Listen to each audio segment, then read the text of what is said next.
बहुत समय पहले की बात है। दुर्गापुर में एक राजा राज्य करते थे। राजा का नाम अजय सिंह था। अजय सिंह बहुत ही धर्मात्मा और पराक्रमी राजा थे। उनके केवल एक लड़की थी जिसका नाम सोनालिका था। राजकुमारी सोनालिका अभी मुश्किल से 13-14 साल की थी, लेकिन उसकी सुंदरता की चर्चा दूर दूर तक फैली थी। राजा अजय से उसे अपने प्राणों से भी ज्यादा प्यार करते थे। राजकुमारी भी अपने पिता पर जान छिड़कती थी। एक दिन की बात है, राजा अपने सिपाहियों के साथ जंगल में शिकार खेलने गए। राजा के साथ उनके 4 अंगरक्षक थे जो सभी प्रकार के अस्त्र शस्त्रों से सुसज्जित थे। राजा को शिकार के लिए भटकते भटकते दोपहर हो गई, लेकिन एक भी शिकार न मिला। थके हारे राजा अपने घोड़े से उतरकर एक बरगद के पेड़ की छाया में लेटकर विश्राम करने लगे। उन्होंने अपना घोड़ा वहीं पेड़ की जड़ से बांध दिया। राजवीर, मुझे ठंडा पानी चाहिए, राजा ने अपने एक अंगरक्षक को संबोधित करते हुए कहा। अभी लीजिए महाराज। वो अपना घोड़ा लेकर जंगल की ओर बढ़ गया।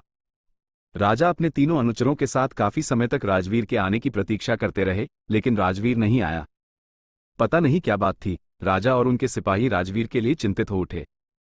ज्यों ज्यों समय बीतता गया, ये चिंता त्यों त्यों बढ़ती ही चली गई। दूसरी ओर सूर्य की प्रखर किरणें जैसे कण कण जलाए दे रही थीं। प्यास के कारण राजा का गला सूखता ही जा रहा था। तीनों सिपाही राजा की ओर विवशता से ताक रहे थे। तभी राजा बोला, तुम तीनों यहां से तुरंत चले जाओ और मेरे लिए पानी की खोज करो। साथ ही साथ राजवीर के बारे में भी पता करो कि अभी तक वो क्यों नहीं लौट सका। लेकिन कम से कम एक आदमी का तो आपके पास रहना जरूरी ही है महाराज। उनमें से एक बोला। राजा ने 2 टूक उत्तर दिया, नहीं, तुम लोग मेरी रक्षा के लिए हो और इस वक्त मेरी रक्षा के लिए पानी की सख्त जरूरत है। इसलिए जैसे भी हो मेरे लिए अति शीघ्र पानी की व्यवस्था करो, साथ ही साथ राजवीर की भी खोज करो। जो आज्ञा महाराज। राजा का आदेश पाकर वे तीनों एक स्वर में बोले और फिर अपने अपने घोड़ों पर बैठकर पानी एवं अपने साथी की खोज में निकल पड़े। लगभग 2 घंटे तक राजा अपने सिपाहियों के लौटने की प्रतीक्षा करते रहे, लेकिन जब उनमें से कोई नहीं लौटा तो राजा चिंतित हो उठे। एक तो चिंता, दूसरे तपती हुई धूप, राजा का गला प्यास के कारण सूखता चला गया। हारकर राजा भी उठ खड़े हुए। अब सबसे पहले उन्हें पानी की तलाश स्वयं ही करनी थी। इस तरह हाथ पर हाथ रखकर बैठने से कोई लाभ नहीं था। राजा ने उठकर पेड़ से बंधा अपना घोड़ा खोला और उस पर बैठकर एक ओर चल दिए। राजा काफी देर तक अपने घोड़े पर बैठे बैठे इधर उधर भटकते रहे, लेकिन उन्हें न तो पानी मिला और न ही अपने सिपाही। लेकिन फिर भी राजा ने हिम्मत नहीं हारी। बार बार निराशा हाथ लगने के बावजूद भी वे दुगने जोश के साथ अपने काम में जुट गए। वे जिस ओर आगे बढ़ रहे थे उस ओर जंगल ज्यादा ही घना था। कहीं कहीं तो उन्हें स्वयं घोड़े से नीचे उतरकर रास्ता बनाना पड़ता था। राजा आगे बढ़े ही जा रहे थे। सहसा उन्हें फिर घोड़े से उतरना पड़ा, क्योंकि आगे रास्ता वृक्षों की टहनियों ने रोक रखा था। राजा ने नीचे उतरकर अपनी तलवार निकाली और उन्हें काट काट कर रास्ता बनाने लगे। तभी उन्हीं झाड़ियों के नीचे राजा को एक गुफा दिखाई दी। गुफा का दरवाजा काफी बड़ा था। राजा की उत्सुकता जगी। वे जल्दी जल्दी गुफा के दरवाजे की ओर बढ़े। गुफा काफी लंबी थी। राजा अपने घोड़े की रस्सी थामे बढ़ते ही चले गए। राजा ने देखा, गुफा के फर्श पर सीलन थी। शायद आगे पानी की बावड़ी होगी। राजा ने सोचा और वे जल्दी जल्दी आगे बढ़ने लगे। थोड़ी दूर चलने के बाद वह गुफा एक लंबे चौड़े मैदान में बदल गई। उसी मैदान के बीचों बीच एक छोटा सा जलाशय था। राजा की आंखें चमक उठी। उन्होंने अपने सूखते हुए होंठों पर जुबान फेरी और तेज तेज कदमों से जलाशय की ओर बढ़ गए। जलाशय की खूबसूरती देखकर राजा मोहित हो उठे, लेकिन एक बात राजा को खटक रही थी कि इतनी खूबसूरती होते हुए भी वहां एकदम सन्नाटा था। एक भी पक्षी उस जलाशय के आसपास दिखलाई नहीं दे रहा था। लेकिन राजा को इस बारे में सोचने की फुर्सत नहीं थी। उनका तो गला प्यास की अधिकता के कारण सूखा जा रहा था। राजा जल्दी जल्दी जलाशय की सीढ़ियां उतरने लगे। पानी के पास पहुंचकर राजा ने हाथ मुंह धोया और पानी पीने लगे। पानी बेहद कड़वा था, लेकिन प्यास से व्याकुल राजा ने किसी तरह पानी पीकर अपनी प्यास बुझाई और वापस जाने के लिए मुड़े। तभी उनकी नजर अपने एक सिपाही पर पड़ी जो जलाशय की सीढ़ियों पर बेहोश पड़ा था। राजा ने जल्दी जल्दी उसे हिलाया और बोले, राजवीर। वो उसी तरह बेहोश पड़ा रहा। राजा ने फिर आवाज दी तो राजवीर ने धीरे से अपनी आंखें खोली और धुंधली आंखों से राजा की ओर ताकते हुए हकलाते हुए बोला, क कौन है? अजय सिंह, राजवीर, मैं हूं तुम्हारा राजा अजय सिंह। ओह आप! वह बुदबुदाया। तुम्हें क्या हुआ राजवीर? राजा ने व्याकुलता से पूछा। क्षमा करें महाराज, मैं पानी आप तक नहीं पहुंचा सका, वह अटकते हुए बोला। लेकिन तुम्हारी यह हालत कैसे हुई राजवीर? राजा आश्चर्य से बोले, ये पानी जहरीला है महाराज। अब मेरा अंतिम समय नजदीक है। आप ये पानी न पिएं। उसने जैसे तैसे अपनी बात पूरी की और फिर उसकी गर्दन एक ओर को लुढ़क गई।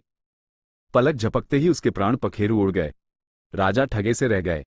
उनके देखते देखते उनका प्रिय सिपाही राजवीर अपने प्राण त्याग चुका था।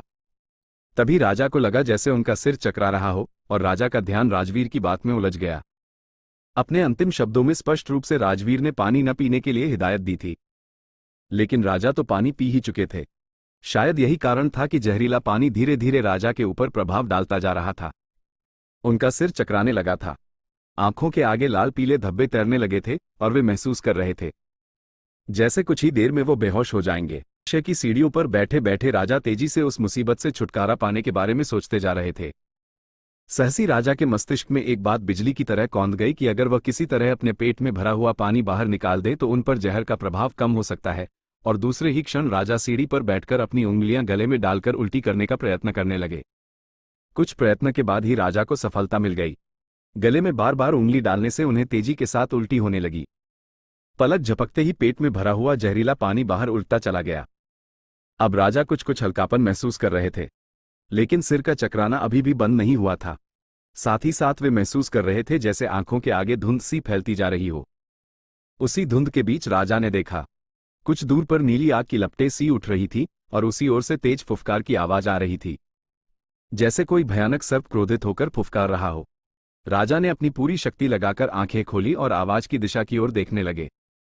सचमुच वो कोई सर्प ही था, भयानक काला सर्प जिसके कई फन थे। वो सर्प जब क्रोध से फुफकारता था तो उसके नथुनों से नीली आग की लपटें निकल उठती थी। राजा ने इतना भयानक सर्प कभी भी अपने जीवन में नहीं देखा सुना था। राजा फटी फटी आंखों से उस सर्प को देख रहे थे और वो सर्प धीरे धीरे रेंगता हुआ उसी जलाशय की ओर बढ़ा आ रहा था। राजा ने जब उस सर्प को उधर ही मुड़ते देखा तो अपने प्राण बचाने के लिए वहां से भागकर चले जाना चाहा।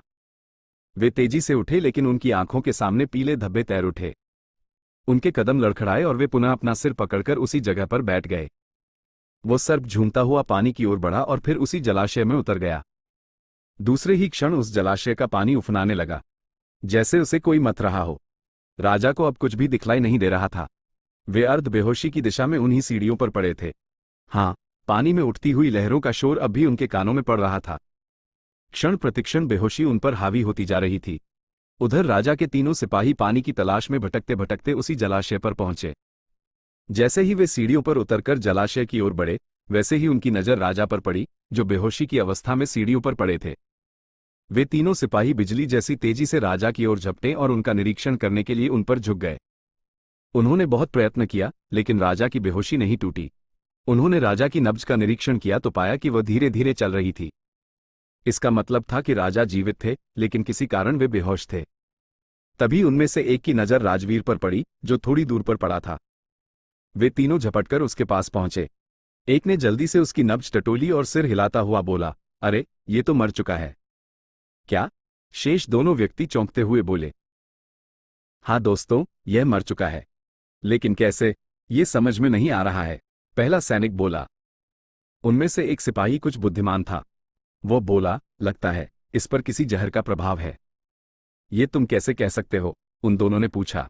राजवीर की हालत देखो, उसका शरीर नीला पड़ गया है, मुंह से भी नीले रंग का झाग निकल रहा है और नाखून भी गहरे नीले पड़ चुके हैं, जो इस बात का प्रमाण है कि राजवीर को तेज जहर दिया गया है, वो बोला। लेकिन राजवीर को आखिर जहर दिया किसने? वो दोनों आश्चर्य से बोले। यहां बियाबान जंगल में भला राजवीर का शत्रु कौन हो सकता है जो जहर दे? पहला वाला बोला। फिर राजवीर के शरीर में जहर कैसे आया? वो दोनों पुनः बोले। उत्तर में उस बुद्धिमान सिपाही ने चारों ओर के वातावरण पर एक दृष्टि डाली और बोला, मुझे तो लगता है इस जलाशय का पानी ही जहरीला है। क्या? वो दोनों चौंककर अपने साथी की ओर देखने लगे। हाँ, मेरा विश्वास है कि मेरा विचार ठीक है, पहला सिपाही बोला। कैसे? भला मुझे भी तो बताओ, दूसरा सिपाही बोला। ध्यान से देखो, इतने बड़े जंगल में दूर दूर तक पानी नहीं है, मात्र यही एक जलाशय है। क्योंकि हम लोगों ने भी पानी की काफी तलाश की है और इस जलाशय को छोड़कर अन्यथा कहीं पानी नहीं पाया, पहला सिपाही बोला। तुम कहना क्या चाहते हो? एक ने आश्चर्य से पूछा। यही कि जब एक ही जलाशय है तो जंगल के सभी पशु पक्षियों को यहां आना था, लेकिन तुम ध्यान से देखो तो महसूस करोगे कि यहां एक भी पक्षी या जानवर पानी पीने नहीं आता, इसलिए कि वे जानते हैं कि यह पानी जहरीला है। यदि वे पिएंगे तो मर जाएंगे, पहला सिपाही समझाते हुए बोला। ओह! दोनों सिपाहियों ने एक गहरी सांस खींची। एक क्षण के लिए विश्राम लेकर वह बुद्धिमान सिपाही पुनः बोल उठा, राजवीर यहां आया होगा। उसने इस ओर ध्यान नहीं दिया होगा। प्यास की अधिकता के कारण उसने जल्दी जल्दी पानी पिया होगा और राजा के लिए पानी लेकर चल पड़ा होगा। लेकिन जहरीले पानी के प्रभाव से वो अधिक दूर तक नहीं चल पाया होगा और यहीं सीढ़ियों पर गिरकर अपने प्राण त्याग दिए होंगे। बेचारा राजवीर। शेष दोनों सिपाहियों की आंखें भीग गईं। शायद वे अपने एक साथी का हश्र सुनकर परेशान हो उठे थे। क्या राजा ने भी पानी पी लिया है? एक सिपाही बोला। अवश्य, शायद इसीलिए ही वो बेहोश हैं, वो बोला। फिर तो राजा को जल्दी से महल ले चलना चाहिए, क्योंकि इसका निदान राजवैद्य ही कर सकेंगे, दूसरा सिपाही बोला। हाँ, तुम ठीक कहते हो। हमें शीघ्र ही राजा को लेकर चलना चाहिए। वैसे मेरी समझ से अब राजा के जीवन को खतरा नहीं है, पहला सिपाही बोला। क्यों? वो दोनों फिर चौंक उठे और वो सिपाही हल्के से मुस्कुराया और बोला, क्योंकि तुम देख रहे हो कि राजा ने पानी पीकर उल्टी की है। उनके चारों ओर बदबूदार पानी फैला पड़ा है। यही दुर्गंध उनके मुंह से भी आ रही है। इससे स्पष्ट है कि राजा को या तो उल्टी हो गई है और या जानबूझकर उन्होंने उल्टी की है ताकि किसी तरह जहर का प्रभाव कम हो सके। ओह, तुम सचमुच बुद्धिमान हो, वे दोनों बोले। और फिर उन्होंने उठाकर राजा को अपने कंधों पर डाल लिया। फिर वे सीढ़ियां चढ़कर अपने घोड़ों की ओर बढ़े। उन्होंने एक घोड़े पर राजा को लिटाया, फिर उन्हें उसकी पीठ से बांधकर अपने अपने घोड़ों पर बैठ गए। दूसरे ही क्षण उन्होंने अपने अपने घोड़ों को एड़ लगाई और वे घोड़े हवा से बातें करते हुए राजमहल की ओर दौड़ पड़े। राजा को इस स्थिति में देखकर महज में कोहराम मच गया। उनको तुरंत पलंग पर लिटाया गया और राजवैद्य परीक्षण में लग गए। अब काफी समय हो चुका था, लेकिन राजा की बेहोशी अभी भी नहीं टूटी थी। महल के सभी अनुचर एक और दुखित मुद्रा में खड़े थे। राजवैद्य, राजगुरु और सेनापति अत्यंत गंभीर थे। महारानी रो रोकर बेहाल थीं। वे स्वयं अपना सिर दीवारों पर पटक पटक कर रो उठती थी। इकलौती बेटी राजकुमारी सोनालिका डबडबाई हुई आंखों से अपने मरणासन पिता को निहार रही थी। राजवैद्य ने अच्छी तरह जांच की और फिर उन्होंने कई तरह की दवाइयों का एक मिश्रण तैयार करके राजा को निगलाया। धीरे धीरे नाड़ी अपनी सामान्य गति से चलने लगी, शायद दवा अपना असर कर रही थी। फिर कुछ समय बाद राजा के शरीर में हल्की सी हरकत हुई। वे कुनमुनाकर बोले, ओह हाँ। फिर यकाएक वे जोर से चीखे, बचाओ।